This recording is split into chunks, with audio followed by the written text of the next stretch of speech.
आखिरकार पाकिस्तान के प्रधानमंत्री नवाज शरीफ हिंदुस्तान आ रहे हैं। भावी प्रधानमंत्री नरेंद्र मोदी ने अपने शपथ ग्रहण समारोह के लिए नवाज शरीफ को भी न्योता भेजा था, लेकिन कई दिनों तक असमंजस का माहौल बना रहा कि शरीफ आएंगे भी या नहीं।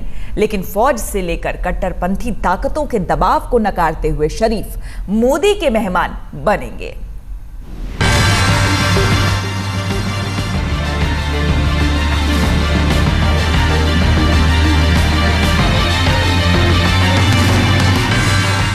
असमंजस की धुंध हट चुकी है, संशय के बादल छट चुके हैं, ऊहापोह की घड़ियां टल चुकी हैं। पाकिस्तान से यह खुशखबरी आई है कि भारत के 14वें प्रधानमंत्री नरेंद्र मोदी की शपथ ग्रहण समारोह में नवाज शरीफ तशरीफ लाने वाले हैं।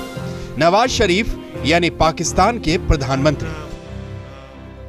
Yes, I can confirm that a short while ago, both here in New Delhi and in Islamabad, we have received communications that Prime Minister Nawaz Sharif has accepted the invitation to attend the swearing-in ceremony of the Prime Minister designate Shri Narendra Modi. Bharat और पाकिस्तान के बीच रिश्तों की एक बंद गली में उम्मीद का वो दरवाजा खुल गया है जिसका इंतजार सरहद के इस पार भी है और उस पार भी। 3 दिन तक बस यही चलता रहा कि मोदी के न्योते को शरीफ कबूल करेंगे या नहीं। शरीफ की विपक्षी पार्टियों ने कहा जरूर जाओ हिंदुस्तान। शरीफ बोले अभी सोचते हैं। उनकी पार्टी ने कहा चले जाओ। शरीफ ने कहा सोचते हैं। शरीफ के विदेश मंत्रालय ने कहा चले जाओ। शरीफ फिर भी सोचते रहे। इसीलिए शक शुबह गहराने लगा कि क्या पता शरीफ आए भी नहीं। लेकिन जब बेटी ने भी भारत जाने की वकालत की तो शनिवार की सुबह इस्लामाबाद बोला मोदी के मेहमान बनने को तैयार है नवाज। हिंदुस्तान बोला इस्तकबाल इस्तकबाल। नवाज शरीफ पहले भी हिंदुस्तान आ चुके हैं, लेकिन इस बार की बात कुछ और है, क्योंकि इस बार बतौर प्रधानमंत्री वो आधिकारिक यात्रा पर हैं। उनके राष्ट्रीय सुरक्षा और विदेशी मामलों के सलाहकार सरताज अजीज, विदेशी मामलों के विशेष सहायक तारिक फातिमी और विदेश सचिव नासिर महमूद खोसा भी आएंगे। शरीफ अपने दल बल के साथ 26 मई की दोपहर नई दिल्ली पहुंचेंगे। शाम को मनोनीत प्रधानमंत्री नरेंद्र मोदी के शपथ ग्रहण समारोह में शिरकत करेंगे। 27 मई की सुबह नवाज शरीफ की प्रधानमंत्री मोदी के साथ द्विपक्षीय वार्ता होगी। साथ ही उनकी राष्ट्रपति प्रणब मुखर्जी से भी मुलाकात होगी। 27 की दोपहर ही नवाज शरीफ पाकिस्तान लौट जाएंगे। छोटी छोटी बातों से बड़ी मंजिल हासिल करने की ये छोटी सी कोशिश पर है। अंजाम तक पहुंचने के लिए आगे लंबा सफर है, इधर से भी उधर से भी। Normally, as a courtesy, whenever a senior leader visits a country, we do make arrangements for short, brief courtesy meetings between our leadership and the visiting dignitary. So, this is what we have plans for. एक ही आजादी और सपने के गर्व से दोनों देश निकले, लेकिन बंटवारे की आग में भारत और पाकिस्तान दोनों की आत्मा झुलसती रही। भारत की तरफ से रिश्तों में सुधार की कोशिश भी हुई। अब एक कोशिश फिर से हो रही है और अच्छी बात यह है कि पिछले साल पाकिस्तान का प्रधानमंत्री बनने के बाद नवाज शरीफ ने भी भरोसे और अमन चैन की एक नई सुबह की उम्मीद जताई थी। We'll restart the process, the same process as we embarked upon in 1999, and we'll certainly be following the same agenda. Of course, we'll have to reach out India, we'll have to reach out to the Indians, of course, get them closer, sit down together and iron out all the differences that we have. Modi ने वाजपेयी से 2 कदम आगे चलकर अपने diplomacy चाल चल दी है। जवाब में शरीफ के कदम भी हिंदुस्तान की तरफ बढ़ रहे हैं। बस उस मुलाकात की उम्मीद है जो दोनों देशों के करोड़ों चेहरों पर मुस्कान ला दे। अपने पूरे चुनाव प्रचार के दौरान नरेंद्र मोदी पाकिस्तान के खिलाफ सख्त तेवर दिखाकर सुर्खियां बटोरते रहे, लेकिन जैसे ही उन्होंने सत्ता की बागडोर संभाली, उन्होंने नवाज शरीफ को न्योता भेजकर उनकी तरफ दोस्ती का हाथ बढ़ाकर सबको हैरान कर दिया। अब एक बार फिर से नवाज शरीफ और नरेंद्र मोदी की मुलाकात सुर्खियों में है। कुछ लोग इस मुलाकात को उम्मीद की निगाहों से देख रहे हैं तो कुछ लोग शक की निगाहों से। इस्लामाबाद से हमजा अमीर के साथ बालकृष्ण, दिल्ली आज तक। 67 साल से भारत और पाकिस्तान नफरत की आग में धधक रहे हैं। भारत ने कभी दोस्ती का हाथ भी बढ़ाया तो पाकिस्तान से धोखा ही मिला। लेकिन अब बदले बदले माहौल में भावी प्रधानमंत्री नरेंद्र मोदी ने शरीफ को बुलाया तो पाकिस्तान में आर्मी से लेकर तालिबान तक भड़क गए। अच्छी बात यह रही कि शरीफ ने भारत की मेहमान नवाजी को तवज्जो दी।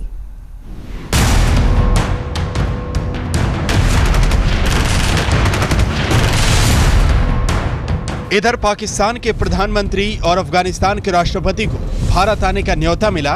उधर अफगानिस्तान के हेरात में भारतीय वाणिज्य दूतावास पर तालिबान का हमला हो गया। गोलियों की तड़तड़ाहट से हेरात थर्राया, लेकिन पैगाम इस्लामाबाद के लिए था। आतंक के सौदागर चाहते नहीं कि नफरत की आंच पर जलते दोनों देश शांति की खूबसूरत वादियों में घूमे। तालिबान के थिंक टैंक भी छाती कूटने लगे।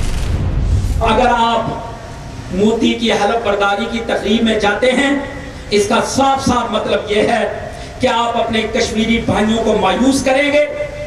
उनके बाईकाट के इतने बड़े फैसले का मजाक उड़ा के, आप उनके जज्बात को मजरूह करके आप इंडिया के साथ दोस्ती का हाथ बढ़ाएंगे। नवाज को न्योता मिला और पाकिस्तानी सेना और आतंकवादियों ने अपना रंग दिखाना शुरू कर दिया। 18 मई को पाकिस्तानी फौज की फायरिंग में नियंत्रण रेखा पर एक भारतीय जवान शहीद हो गया और 23 मई को उरी सेक्टर के हाथलांगा इलाके में पाकिस्तानी सेना ने भारतीय सरकार के सड़क निर्माण के काम को रोक दिया। उसी दौरान हेरात में हुआ आतंकी हमला ये बताने के लिए काफी है कि पाकिस्तानी फौज, ISI और तालिबान की तिकड़ी दरअसल सोचती क्या है और चाहती क्या है। एक तरह से तो मोदी जी चाहते हैं कि एक नया शांति का चैप्टर शुरू किया जाए या शुरुआत की जाए। उसमें कुछ हो या ना हो वो अलग बात है, क्योंकि उसमें पाकिस्तान की तरफ से भी जो रिएक्शंस आएंगे उसके ऊपर डिपेंड करता है। पर इससे साफ जाहिर है कि ISI ने सोचा है कि उनकी जो मर्जी होगी वो चलेगी। वैसे तो इस बार नवाज शरीफ जबरदस्त बहुमत के साथ पाकिस्तान के प्रधानमंत्री बने हैं, लेकिन पाकिस्तानी सेना प्रमुख राहिल शरीफ से उनके रिश्तों पर कड़वाहट की बर्फ जमी है। दरअसल पाकिस्तानी आर्मी कश्मीर के मुद्दे को अपने वजूद का सवाल बना देती है। राहिल शरीफ भी इसके अपवाद नहीं है। जब हिंदुस्तान चुनावी गर्मी और सरगर्मी से गुजर रहा था, उसी दौरान पाकिस्तान के आर्मी चीफ राहिल शरीफ ने कश्मीर को अंतर्राष्ट्रीय मुद्दा बनाने की कोशिश की थी, ये कहते हुए कि पाकिस्तान के गले की नस है कश्मीर पाकिस्तान की शारा के। ये एक बैनुल अक़वामी तनाज़ा है जिस पर अक़वाम मुत्तहिदा की करारदादें मौजूद हैं और इसका कश्मीरी अवाम की उमंगों के मुताबिक हल करना इलाकाई सलामती और पायदार अमन के लिए नागुज़ीर है।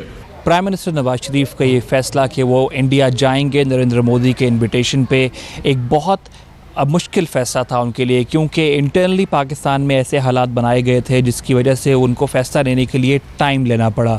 और अब जबकि वो फ़ैसला ले चुके हैं, वो अपने साथ एक ऐसी टीम लेके जाएंगे जो आगे जाके इंडिया में बायलैटरल मीटिंग्स करेगी। नवाज शरीफ प्राइम मिनिस्टर से अलग से मिलेंगे, प्रेसिडेंट ऑफ इंडिया से अलग से मुलाकात होगी। और अब ये कहा जा रहा है कि उनका ये विज़िट बहुत इंपॉर्टेंट होगा पाकिस्तान इंडिया रिलेशनशिप को लेके।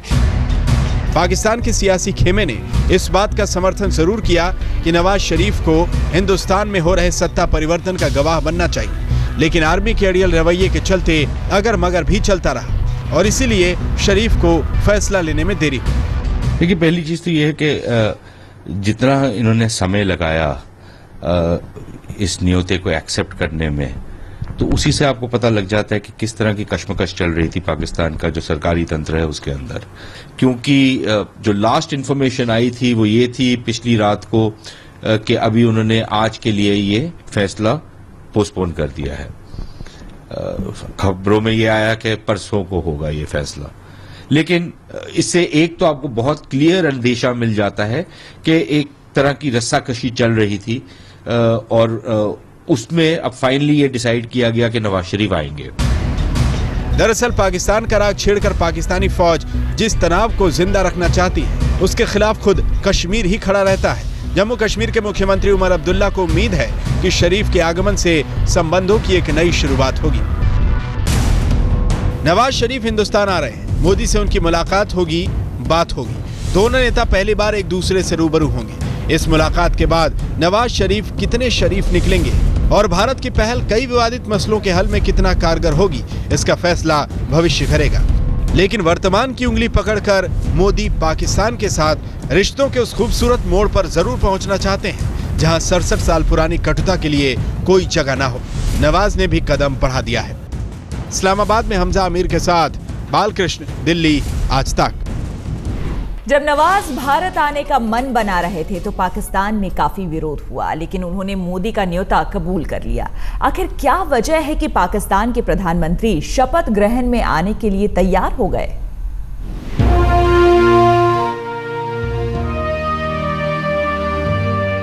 तीस साल बाद भारत में किसी पार्टी को जोरदार बहुमत मिला और नरेंद्र मोदी की अगुवाई में मजबूत सरकार बन रही है।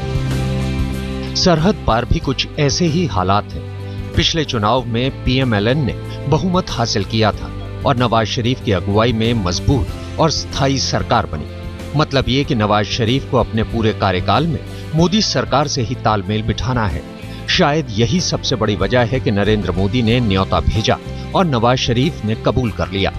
तमाम विरोधों के बावजूद शपथ ग्रहण समारोह में भारत आने की हामी भर दी। दोनों तरफ मजबूत सरकारें हैं, लेकिन दिलों को जोड़ने की कोशिश भी क्या मजबूत होती है? नवाज शरीफ अंदरूनी चुनौतियों को दरकिनार करके भारत भले ही आ रहे हों, लेकिन वो यहाँ से कुछ लेकर भी जाना चाहेंगे। सरहद पार से आ रहे मेहमान क्या सौगात लेके आते हैं और प्रधानमंत्री नरेंद्र मोदी उनकी कैसे खिदमत करते हैं, दोनों मुल्कों की आवाम की नज़र इस पर ही होगी। पिछली मनमोहन सरकार भी 5 साल चली, लेकिन किसी एक पार्टी को बहुमत हासिल नहीं था। ठीक इसी तरह पाकिस्तान की पिछली सरकार 5 साल चली, लेकिन पाकिस्तान पीपल्स पार्टी को सदन में बहुमत हासिल नहीं था। 2013 में नवाज ने बड़ी जीत हासिल की। मजबूत सरकार और मजबूत इरादों की कमी की वजह से सालों से भारत और पाकिस्तान के रिश्ते हिचकोले खा रहे हैं। लेकिन अब एक तरफ नरेंद्र मोदी का दम है तो दूसरी ओर नवाज शरीफ की मजबूती। उम्मीद है दोनों देशों के बीच रिश्ते सुधरेंगे। दिल्ली से मौसमी सिंह के साथ आज तक ब्यूरो।